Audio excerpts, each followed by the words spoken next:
தொழில் பண்ண போறீங்க. தொழில் மூலமாக வருமானம் வரப்போகிறது.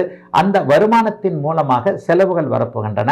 செலவுகள் செய்வதன் மூலமாக வீடு வாங்க போறீங்க, கார் வாங்க போறீங்க, வீடு இருக்கிறவங்களுக்கு வீட்டுக்கான பொருள் வாங்க போறீங்க, குழந்தைகளுக்கு நகை வாங்க போறீங்க, மனைவிக்கு புடவை, கணவனுக்கு தேவைப்படுவது என்பது போன்ற குடும்ப உறுப்பினர்களுக்கு தேவைப்படுகின்ற அத்தனை அமைப்புகளையும் வாங்கி நல்ல விதமாக வைத்து கொள்ளக்கூடிய, தக்க வைத்துக் கொள்ளக்கூடிய அருமையான குருப்பெயர்ச்சியாக இந்த குருப்பெயர்ச்சி கண்டிப்பாக அமையுங்க.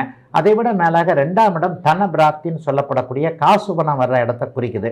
ஆக எதிர்பாராத லாபம், ஷேர் மார்க்கெட்டில் இந்த மாதிரியான விஷயங்கள், இணையத்தில் ஒருத்தரை பார்த்து பார்க்காமலேயே வாங்கக்கூடிய பணம், அதாவது இவரையும் அவரையும் ஜாயின் பண்ணி விட்டேன், லைசனிங் பிஸ்னஸ் மாதிரி, புரோக்கரேஜ் மாதிரி, ஒரு மீடியேட்டர் மாதிரி இவரையும் அவரையும் ஜாயின் பண்ணி விட்டேன், இவங்க 2 பேரும் ஜாயின் பண்ணி எனக்கு பணம் வந்தது என்பது போன்ற எதிர்பாராத நன்மைகள், அதிர்ஷ்டங்கள் அத்தனையும் கிடைக்கக்கூடிய நல்லதொரு குருப்பெயர்ச்சியாக அமைந்திருக்குதுங்க.